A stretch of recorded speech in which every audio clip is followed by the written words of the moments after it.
G'day YouTube and G-Shock fans, it's TheGearToGet here. As requested, this is going to be a GWG 1000-1 AER, or just better known as the Mudmaster. More in-depth review, guys. I've already done a unboxing and an on-the-face review of just the watch and how it performs. This time around it's going to be for those who maybe have just bought the watch and need help in how to configure all their home time settings, how to work the compass, how to adjust the compass, how to adjust the altimeter, blah blah blah. This is going to be the video for you guys. This is going to be hopefully not too long. There's a lot to get through, so I'll try my best to try and decipher all the settings. This thing is just packed, guys. It's just packed. You will be amazed. If you know how to work the watch, it's very functional, but obviously with technology trying to fit it into such a small area, they're going to have to compromise on some things. Hopefully I'll be able to give you the rundown on how to work the watch when you're out in the bush or just with everyday use.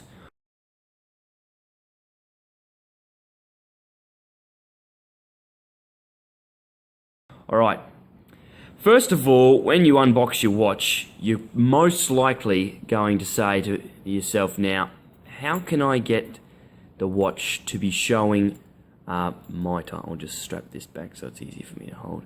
How can I get the watch to be showing my time? Because a lot of you guys out there won't be able to afford what the jewelers in your local town are selling these for, so you most likely might go on something like eBay or Amazon, and therefore overseas, and then you are getting a watch that is not on your time. Particularly here in Australia, we don't have an atomic time tower, so it isn't going to automatically adjust. Some countries you might find that you might buy one and it comes and it'll adjust within the first night. First of all, you're going to want to unscrew the smart crown right here. The old left loose, right tight. Unscrew it. I already have. Unscrew it. You'll see the red O-ring there. When you see that, you pull it out. Straight away, guys, you'll see city. That is already indicating to you that my home time is on Sydney. You can work your way around the abbreviations for the main cities around the world. Might not be your city, but you will be linked to some other time zone. To find that out, you're going to want to have a look in the timetable in your Casio instruction manual, right to the back, city code table. Now, as long as you know what time zone you are, I'm on +10, so I'm Sydney, and there's my abbreviation. So I look around the edge of the watch, I find Sydney. Now say I lived in England, you want to go to London, which is 0. Find your abbreviation, not too hard, LON. It's just past the 12 up the top. If I can get this thing to focus for you guys. There it is, LON. You got UTC right there, in London there. That's pretty easy, guys. Straight away, you get that to be set. Once you've set it, you can scroll around. Just using your smart crown if that wasn't already obvious. As you go around, the hands change. Say you're in London, I'm at London. There you go. It's changing for you. And I'm going to just go back to my time, back to Sydney. Right, once I've configured that, push in, and it sets the time for you. It didn't have to do anything for me because I already had it on Sydney time. Straight away, it's going to show me the digital time there. I've already described this in my other video, but to get rid of the hands, just quickly, just to read the time uninterrupted by any objects on the screen, you hold down your light button and button B. You'll hear 2 quick chimes, and every hand goes to the 2 o'clock position, leaving you with a clear face to read whatever it is you want to read on the face. Now that that's done, the next obvious question you'll be asking yourself is, now, how do I know whether that's AM, PM?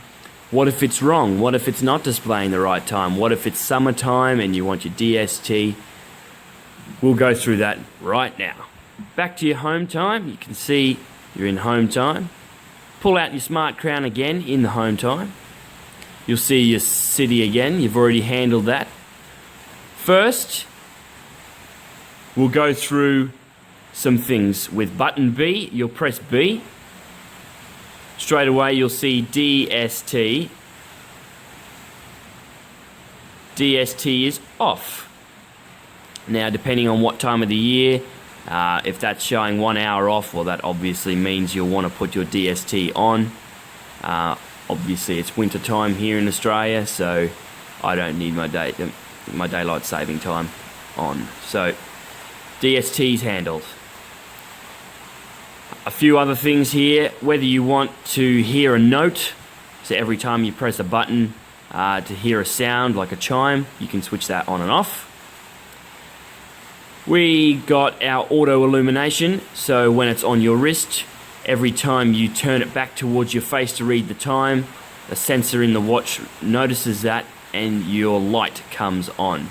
That might be handy if you're a night shift worker and you're using the watch all the time at night, but during the day you don't need that on, and that's simply only wasting battery. I have that off. Again guys, just to turn that on, you will rotate your smart crown back or forward to turn it on or off. It's your auto illumination time done. This, guys, is also to do with your backlight function.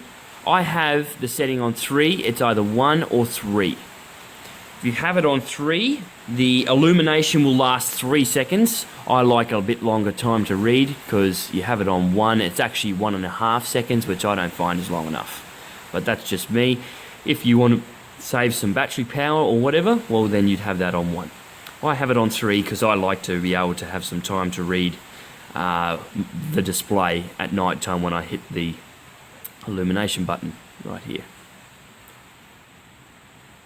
12-hour time. You want 12-hour time or 24-hour time? Again guys, just rotate your crown anyway and it'll scroll through. I like 12-hour time. I'm going to stay with that. I'm not in the army.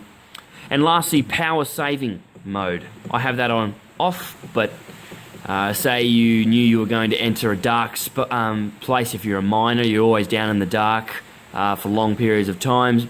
You would turn that on, and that restricts some of the power usage going in the watch and greatly reduces how much power the watch uses, and also extends the battery life a lot, guys. It really does. I think it pretty much is twice the amount of time that the battery will run. And then we go back to our city. Now we can go into our manual time set, like on a normal watch where you pull out your crown, you adjust the time and date. You want to press button D. Button D, we get to the hours and the minutes. Alright, bring this up close for you guys to see.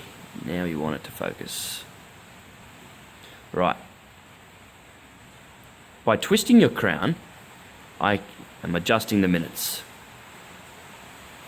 As you can see, just by turning the crown forward or backward, I'm adjusting the time. Just like any normal watch, guys. It's not that hard. Go back to where it was. Press button D again.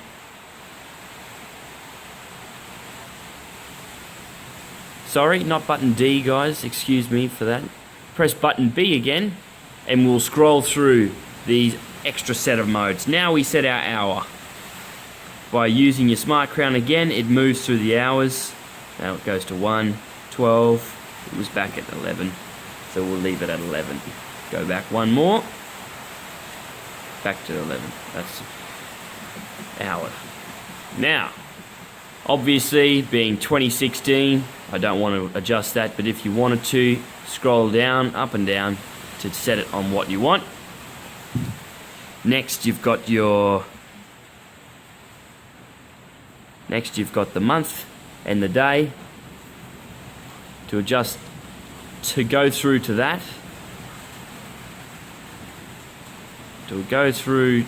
you have to keep pressing. So we'll go to keep pressing button B. Now we're into our month and day of the month. And back to hours of minutes. Just remember guys, if you want to change anything, keep in mind your smart crown is there to help you. It's not like your normal G-Shock where you use buttons all around the watch to adjust things. Your smart crown is there, twist it forward or backwards. It's pretty simple. Now that we're finished here, press your smart crown back in to hear the chime. Now that our home time is set, we can move on to the other features of the watch.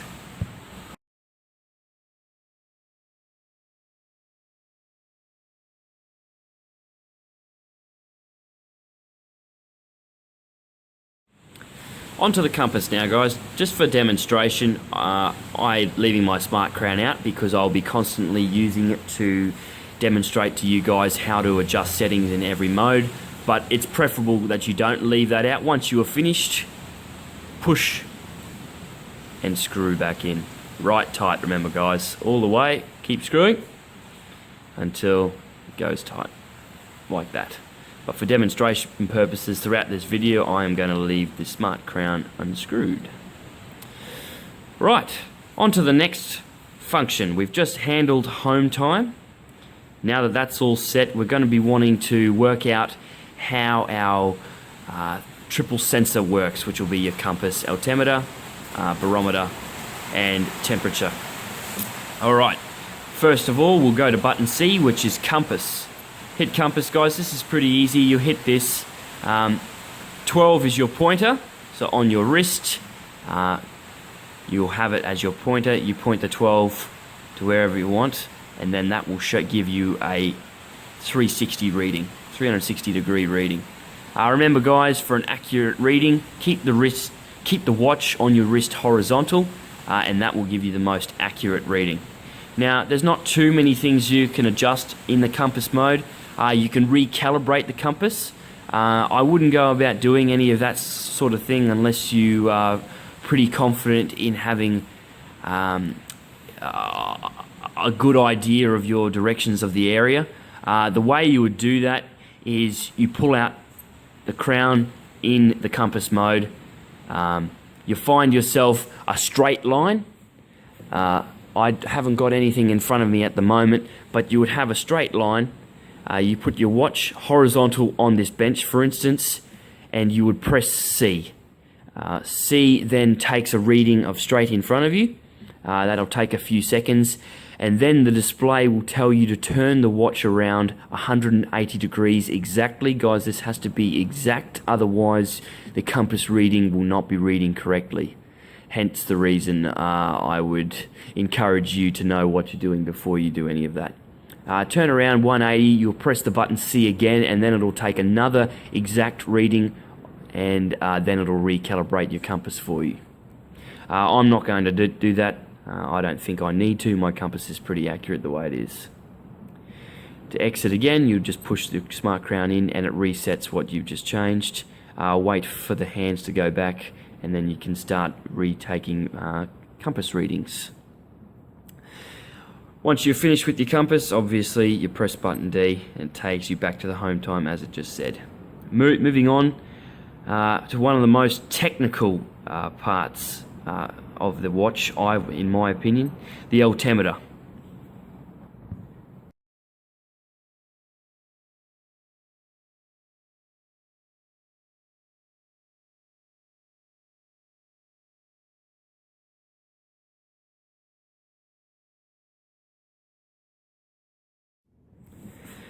In the altimeter mode,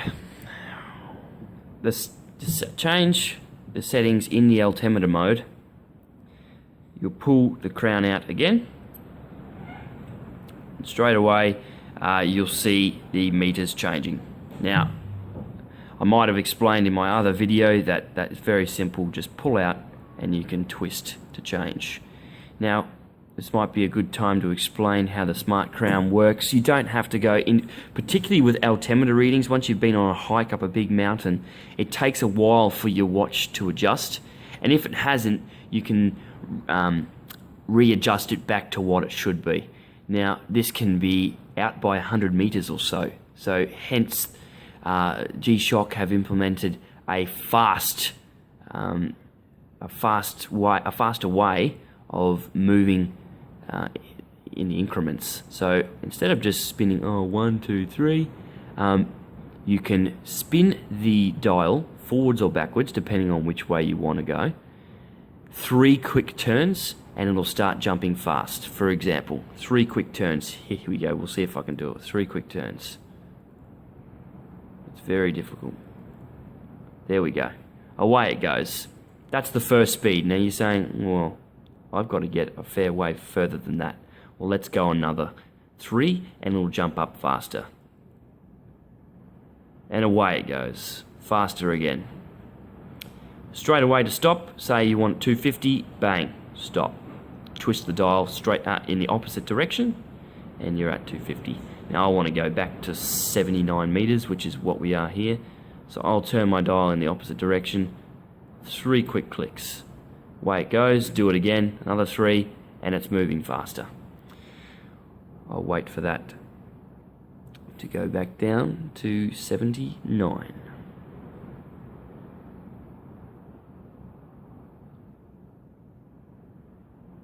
Remember, guys, turn in the opposite direction to bring it to a stop.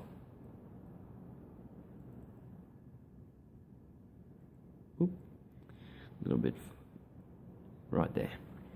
That's not the only thing you can change in the altimeter mode. A quick scan of your module booklet will give you an idea of how much the altimeter mode can really show you when you're out on a hike or something. Alright, here we go. First of all, by pressing button D, we move on to our first. Now, with intervals, I have it set at 2-minute interval. Now, with that, I'm going to read this straight out of the manual. It says, with the interval set at 2, readings will be taken at 1-second intervals for the first 3 minutes, and then every 2 minutes for approximately the next 12 hours, and then it'll return to receiving it manually. And then the other option you have by turning your smart crown in this setting is the 5-minute. Alright, so readings at 1-second intervals for the first 3 minutes, and then after every 5 seconds for approximately the next hour. Sorry, that's not minutes, that's seconds. So this interval being at 5 seconds will give you readings at 1-second intervals for the next 3 minutes, and then every 5 seconds for approximately the next hour. So it just depends on your personal preference. I find that'll use more battery, and seeing as I don't use my altimeter that often, I like to leave it on the 2-minute function. Moving on to the next. Moving on, you'll be pressing B. This, guys, is your differential. Now, I'll just give a quick few words on this because I'll explain it in a few minutes. This is probably the most trickiest of the functions on the Mudmaster. You can set your differential in 100-meter increments or 1,000-meter increments. I'll show you. You can go to 1,000-meter or 100-meter. See if this will zoom in for me. Not sure if it's going to. Come on. There we go. Alright, guys. Not so sure if you can see, but beside the 3, there's a negative and a plus.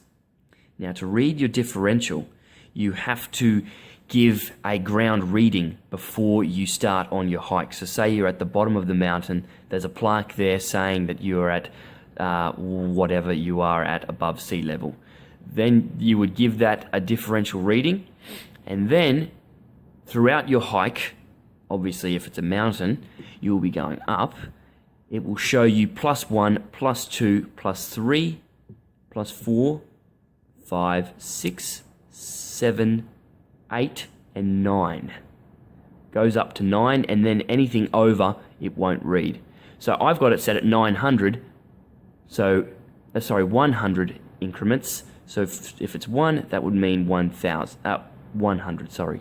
200, 300, 400, 500, 600, and so on. If you're hiking a very big mountain and you're going to be needing a bigger increment, seeing as it only goes to 9, you'll want to go to 1,000. That way, when it starts showing 1, 2, 3, and 4, you're actually talking about thousands of meters instead of hundreds. I have it set on hundreds because I don't do mountains that big. Alright, that's your differential. Units, guys, this is for all those, for my imperial listeners, this is where you change from feet to meters. I'm obviously in Australia on metric, so I'll be in meters. And we're back at my meters above sea level, which is 79. Alright. That is the settings on your altimeter, guys. Or as always, when you're in there, move your smart crown forward or backwards, and that will change the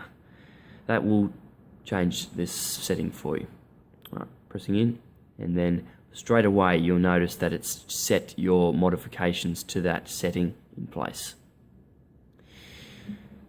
Alright, that is the altimeter out of the way. We don't need to worry about the light because I've already handled how long we want the light to last when we press the button, and whether we want the auto illumination when we turn our wrist towards our face, whether we want it to come on automatically. So we don't need to worry about that.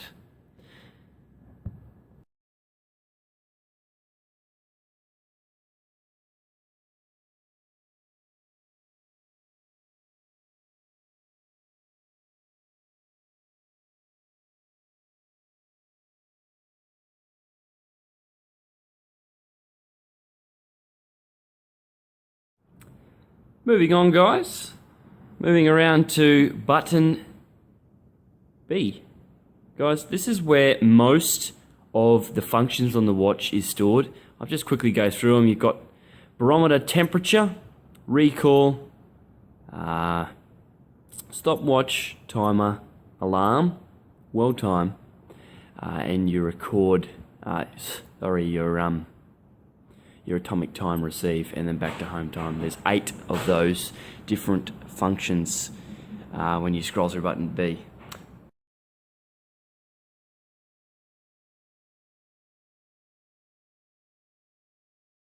First of all, let's keep moving. We've got to get through. We're going to get to barometer. Not too many settings, guys. Obviously, pull out the crown, start seeing it flashing. You can manually change your barometer. I've got it on hectopascals. If you want to change that unit, change it from hectopascals or inches. I've got it on HPA. Don't know if you can see that. Should be able to. Don't know why that's not showing up. HPA. But I'm going to leave that on that. Back to the barometer. Push in and adjust the modifications you just made. Alright. Now, what happens if you're out in the bush and you want the watch to let you know when there's a spike, a sudden spike, or a sudden drop in barometric pressure? This is how you do it. Alright, you're in barometer mode. Hold down button D.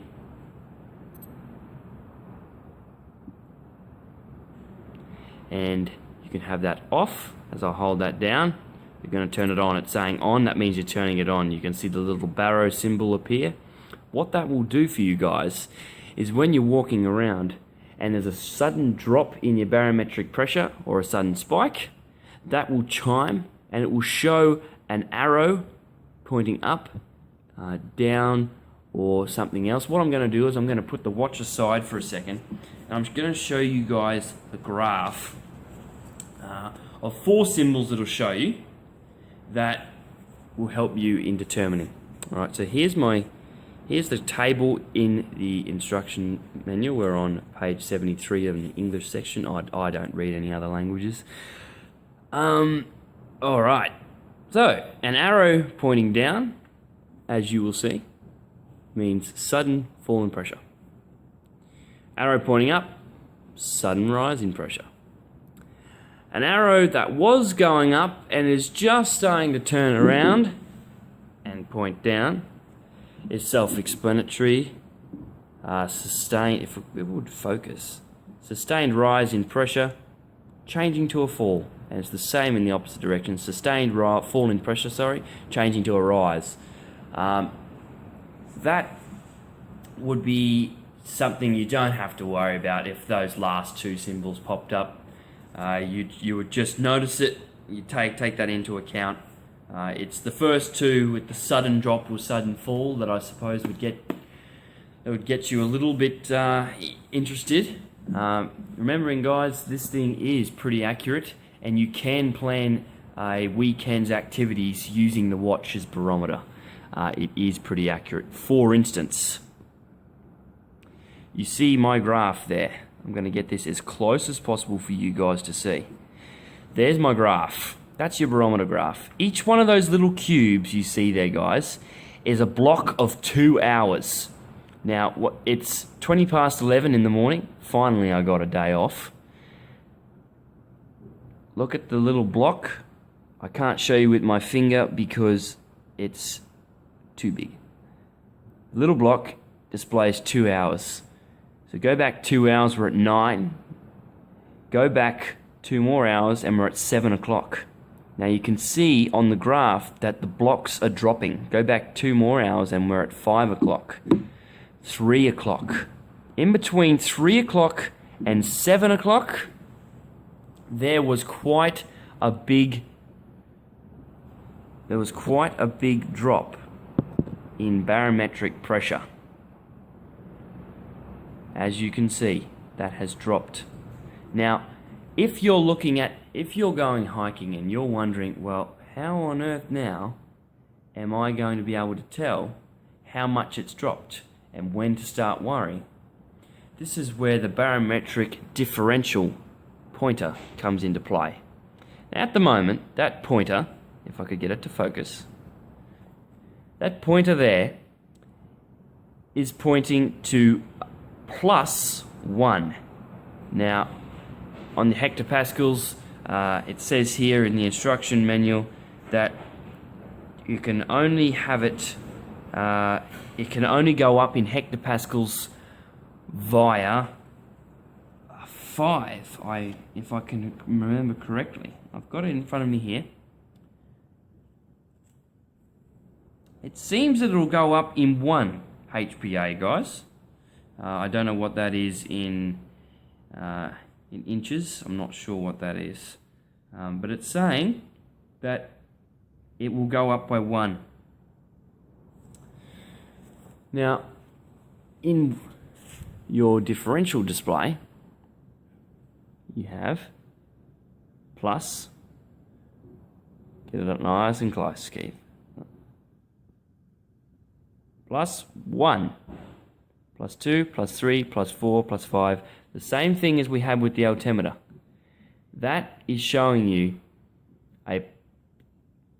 how much the hectopascals has gone up or down. Now, in my case, it's going up, which is a good sign for my area because we've had a bit of a wild night.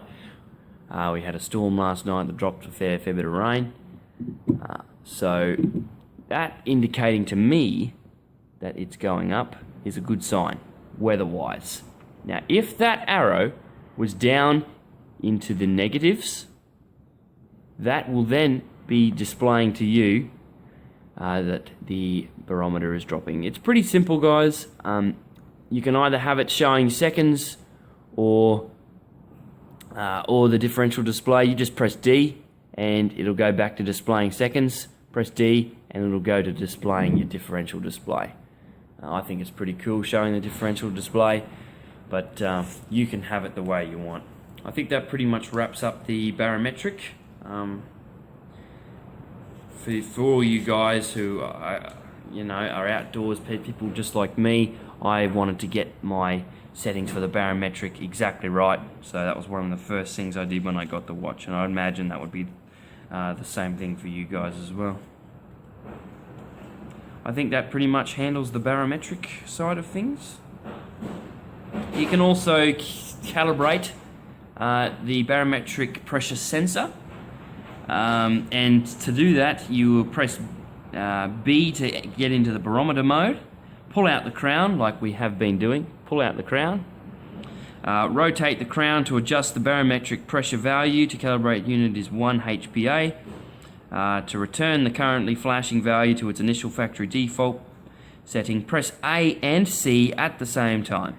A and C at the same time to return it to a factory default, guys. Off will appear at the flashing location for about 1 second, followed by the initial default value. After you finish, press the crown back in.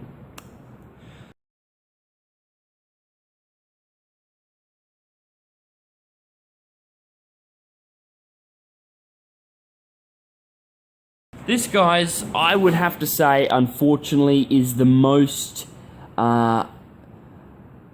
inaccurate pressure sensor reading out of the four. You've got your compass, altimeter, barometer, and temperature reading.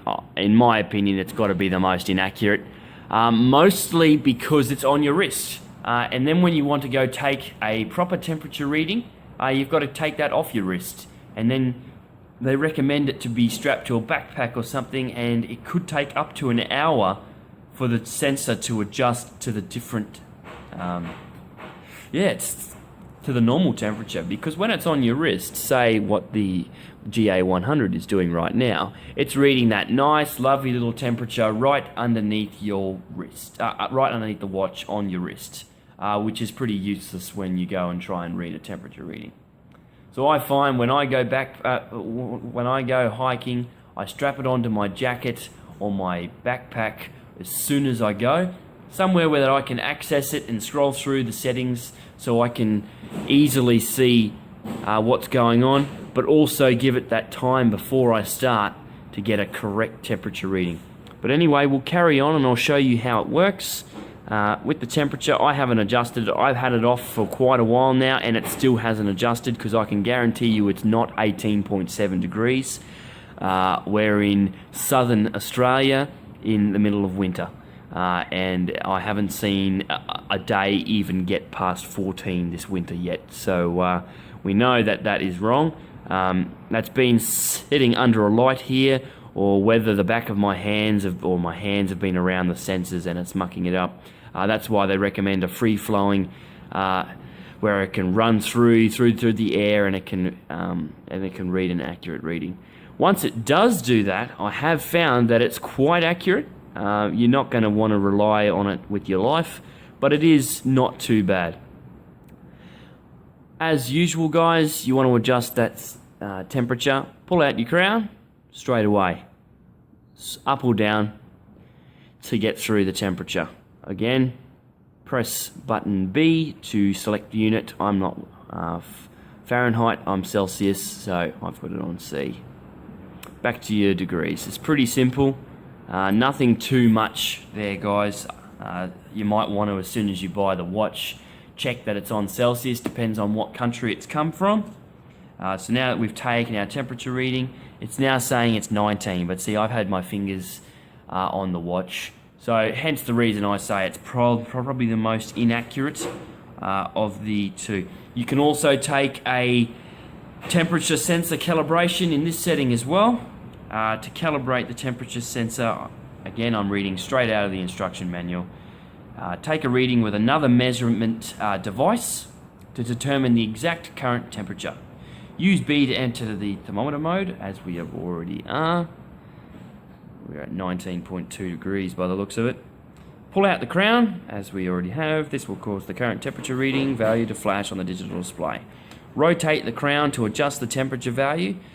With Celsius it's 0.1, Fahrenheit it's 0.2, for all those Fahrenheit people out there.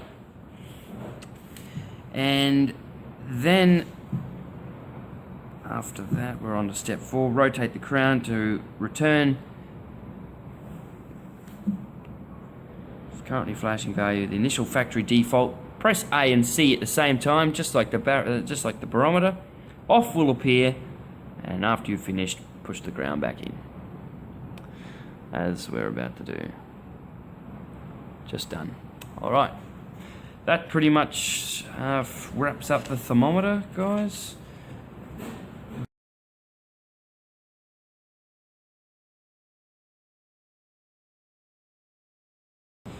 All right, we'll move on to the next one.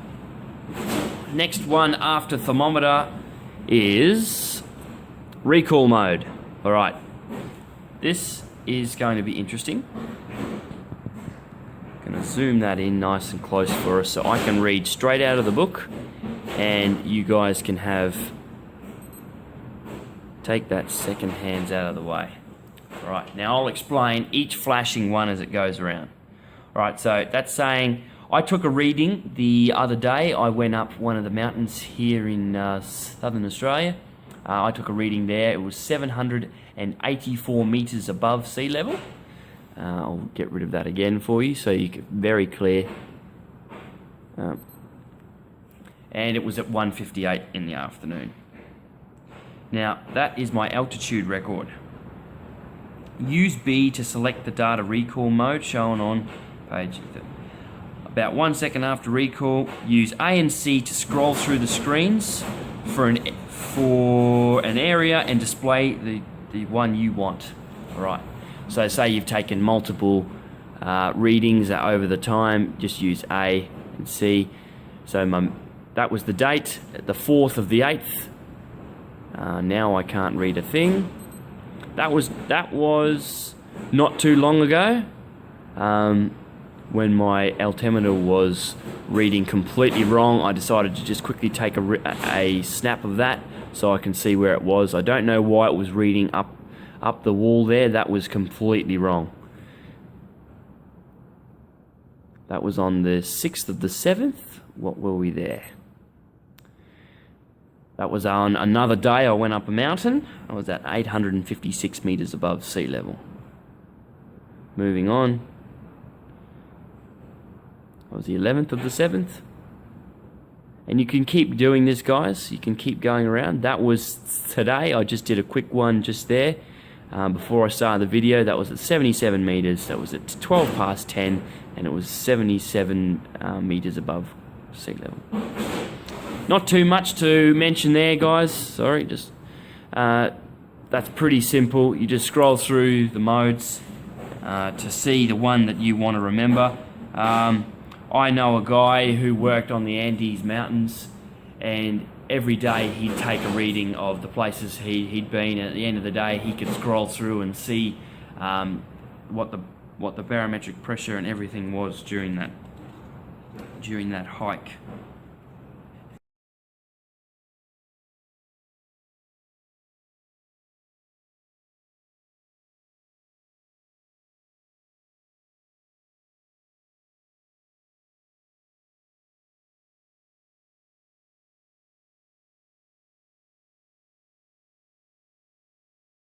If you want to clear what is in your recall mode, guys, hold down D, and by holding down D, you will eventually see after 2 seconds, I believe it is, clear all. And when you hold that down, keep holding it down, and it will straight away clear every memory that it has there and save a bit of space on the watch, I'd imagine. Now, because I didn't do anything for a while, that went back to home time. So we're going to go to recall. I don't want to clear it because there's some pretty good stuff there that I can remember where I was at that day and how high I got above sea level. Right, I think that wraps that one up.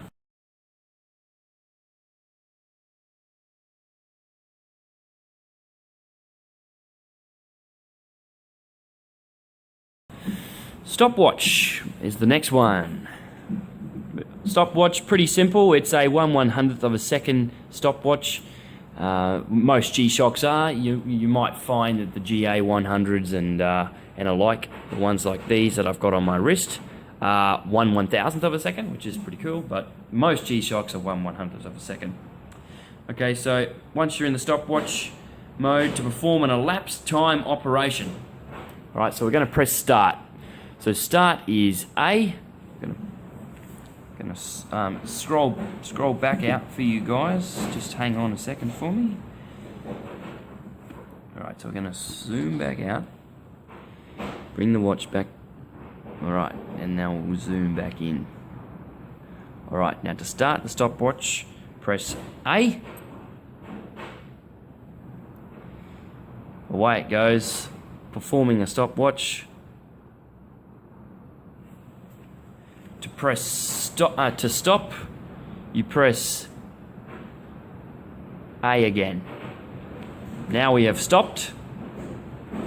To resume, you press A again. To stop, A, and to reset, C. Pretty simple. Say you want to time a friend. He starts, but he tripped over. Stop. That wasn't a proper. He gets back up on his feet. You press start again. Away you go. You're still timing the proper time. Press A to stop and C to clear. To pause a split time, you're going to want to press A. Okay. So he's just started his lap. Now, obviously, he's not going to finish his lap in 5 seconds unless you use someone along the lines of Usain Bolt. He's just completed a lap. You want to see what that lap time was? Hit C. That lap time was 16 and 23 seconds. Now you want to release that split. He's still running. He comes around for his second lap. That lap was 29 seconds. Release the split. He's still running. He comes around. He finishes the lap. Overall time was 37 seconds. And then to clear, obviously, you press C again. To measure two finishes. Press A to start. A to start. I'm just going to scroll in for you guys. Okay, so it started. The first runner finishes, let's say. He finishes right now. It says split. He finished in 14:07. Second runner finishes right now. By pressing A, he finished. Now to split. To release the split, first runner finished the race in 14.0 seconds. Second runner finished in basically twice, in coming up to twice that time, 22:29. That's a pretty good feature for measuring, you know, more than one person in a race. And C to reset. It says here, note, the stopwatch mode can indicate elapsed time up to 23 hours, 59 minutes, and 59.99 seconds. An ongoing elapsed time measurement operation will continue internally, even if you change to another mode. So, if it's a long race, you can start the stopwatch, scroll through to different modes. You know, be continually doing your own thing, and then he comes up to finishing his race. You can just go back to your stopwatch and press stop. However, if you exit the stopwatch mode while a split time is displayed, the split time will not be displayed when you return to the stopwatch mode. So, if you want to remember what his lap time was, you might just want to write that down, because by the time you come back, it's going to be gone. That pretty much wraps up the stopwatch. We'll go on to the next one.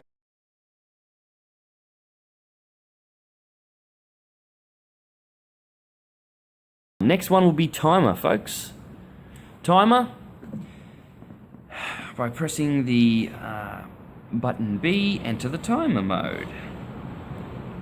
Alright, to specify the countdown start time, enter the countdown timer, pull out the crown, rotate the crown to adjust the minutes of your like.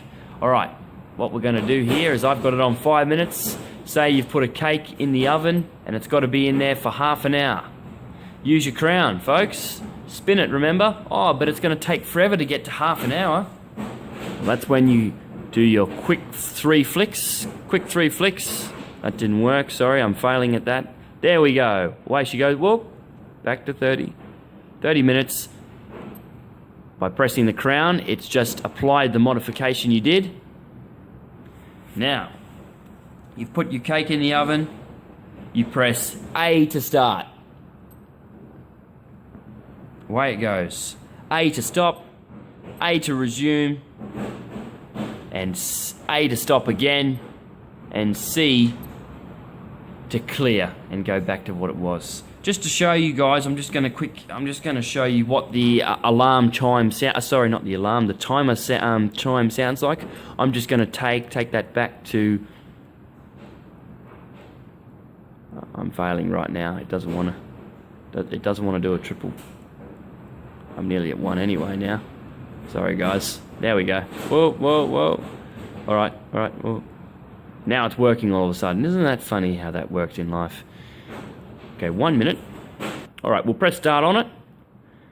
Away that goes, 58 seconds to go. We'll move on to the next.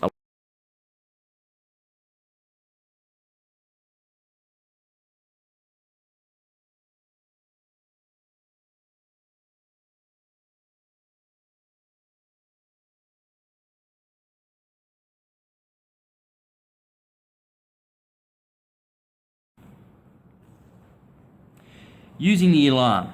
So we've entered the alarm. Use B to select the mode alarm. About 1 second, it will display alarm. The display will change to show alarm name. AL1 through to AL5. You've got 5 alarms, guys, and as I explained in the first review of this watch, they don't have a snooze. I haven't had to use the snooze yet. I haven't had it that long. But when I do like to have alarms, I do like the snooze because the G-Shock chimes aren't as loud as some other watches and you might miss it.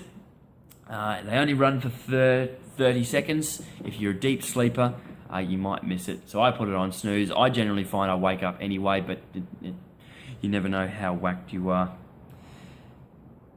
So we'll scroll through. At the moment I've got, there goes our timer. Don't know how well you can hear that, guys. By pressing any button, you will eliminate the sound. I press the light button because that's the button that's most accessible, just up the front. Press it. To scroll through the alarms, you simply press A or C. To alarm 2, alarm 3, 4, 5, and the 6th one is your hourly alarm signal. Now you don't have to use the smart crown to change this one. One of the only settings on this watch. You use button D to turn it on or off. What will happen is if you pull it out, it'll say to push back in. It's not going to work. Push it back in and you'll have to do it via button D. Now, just as a demonstration, I'm going to show you guys how to change an alarm. What you do, pull it out, changing your minutes,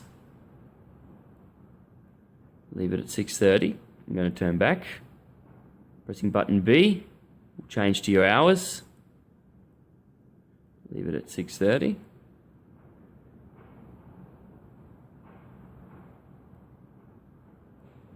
So now we're at 6:30.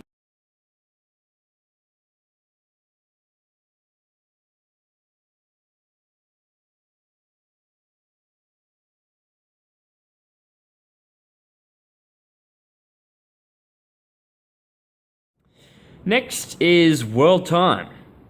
Moving to world time. The second hand there is displaying to me that my world time was on Tokyo. It just gives me a quick look at that and then it will go back to its second time. Home time there is saying 11:51. Tokyo time there. To adjust that, pull out your smart crown again. Remember, this isn't changing your home time, guys. This is changing your city code for world time. So I want my world time. I've got some friends over in the States. Let's go to NYC. Waiting for it to adjust. It is 8 minutes to 9 over in the States. that pretty much wraps that one up. There's nothing too special about the world time. That's pretty much all you're going to need to know. To configure the daylight saving time on a world, I'll show you that as well. Pull this out. This will cause city to flash on the digital display. Next, you rotate the crown to move the second hand to the city code you want. Press B. Alright, so now I'm at NYC. Press B. DST is off. I can turn that on or off. On, we'll just move it forward the hour. Off, we'll move it back the hour. I'd say that daylight saving time is still on in the United States, so I'm going to put that on. Once I'm finished, push the crown in, and then I'm done. Also, a neat little feature that I'll just quickly show you guys is swapping the home city and world time city. Comes in handy if you do quite a bit of traveling from one place to the other. All you do is when you touch down in this other time zone that you have on your world time, just to make that the main time on your watch without touching the smart crown. This is one of the other few occasions where you don't touch the smart crown to adjust a setting. Hold down button D, you'll see the city codes flash. Hold that down for a few seconds and all of a sudden it's swapped. New York time is now my time and my home time is now world time. But I'm going to swap that back.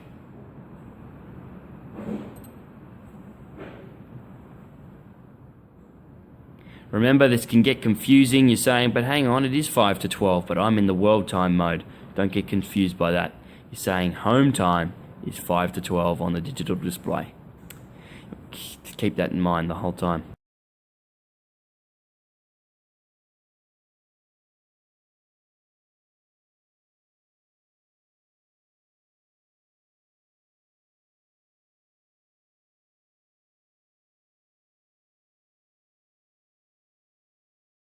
Right, moving on to the last mode. If you're an Aussie like me, it's probably not very relevant to you. There are apps around on the App Store, particularly if you use the Apple Corp as your main devices. You can pick up an app called JJY Simulator, which records the atomic pulse over in Japan, and it relays that pulse through the app, and then your watch can pick that pulse up. It is a bit difficult. There are things on the internet explain that. I'm not going to explain that now. I'm not too fussed by it. I just have an app on my phone that has the exact time, and every now and then I just adjust it back. That's one of the things that you get here in Australia. In America and in the UK and in Germany and all of these places, China and Japan, they all have atomic time towers, and during the night is the best time to pick up those times if you happen to live in one of those countries. I'm just going to quickly give you guys a look at where the reception towers are and how they work and where they receive from. Here's a quick look at the instruction manual. You've got the UK and German signals, how far they reach. You've got the Japanese signals right next to my finger there. They have 2 towers. Chinese signal. As you can see, the atomic towers don't actually last that long. China's such a big country, and with the tower positioned there, it doesn't really cover the whole of the country.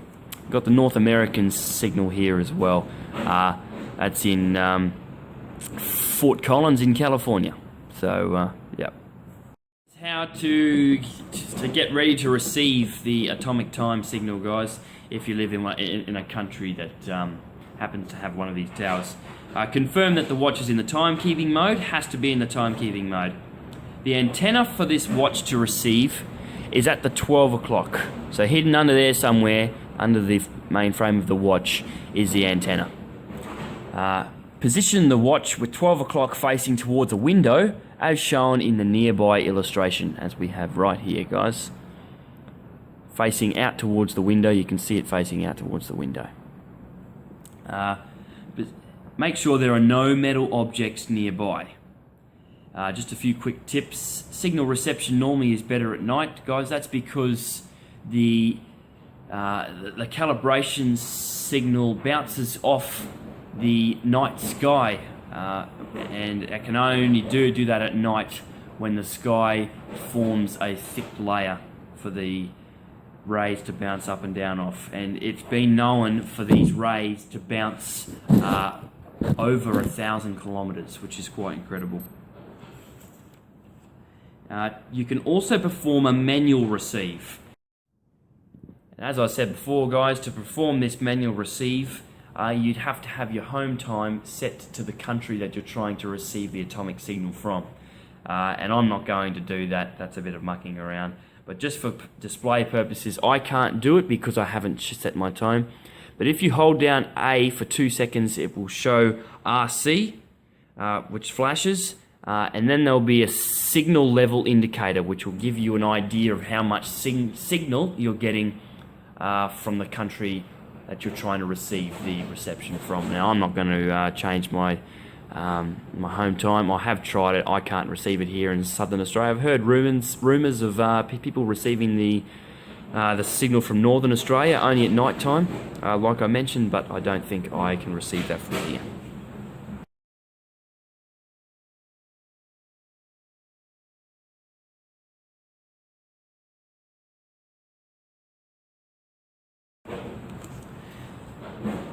Pressing the button B the last time takes you back to home time, and that's it for button B. Last, we go to button button D up the top here, and this is your last functions that I can explain. There's no, you can't adjust all of these, guys. You're in the home time. This is just your digital display. Wednesday, 10th of the 8th. Also gives you your barometer display, or as I like to see it, I like to see my analog time and digital time on my home screen.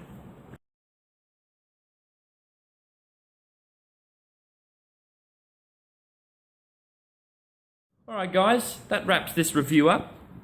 I hope you enjoyed it. This watch is an incredible watch. What the extra time has allowed me to do, guys, is wear this watch for a fortnight at least now, and I can report back to you that this watch is incredible on the wrist. It's never irritated me. As long as you have it at the right tension around your wrist, it's not too tight, not too loose, you'll be right. I've got a 6.5 inch wrist. It's actually closer to 6 3/4 wrist. Perfect on my wrist. If you just want to watch a quick review, guys, on this Mudmaster, I've also got another video that's going to be in the description below. Don't forget to look at that one. I've got a few other ideas for reviews, guys. I've got this GA100 special edition camouflage in the back. On the back screen, you can see that it's a camouflage. I've also got a Rise Man that I might review. I'm also looking at going camping in a few weeks, guys, and I've just bought myself a light bar from the States, and I'm thinking about doing a how-to proper install it into the headlights and not just onto a button like many people do. So hit me up in the comments, guys. I'd love to hear from you. Don't forget to like and subscribe. I really like the subscribes. Once again, thanks from TheGearToGet, signing out.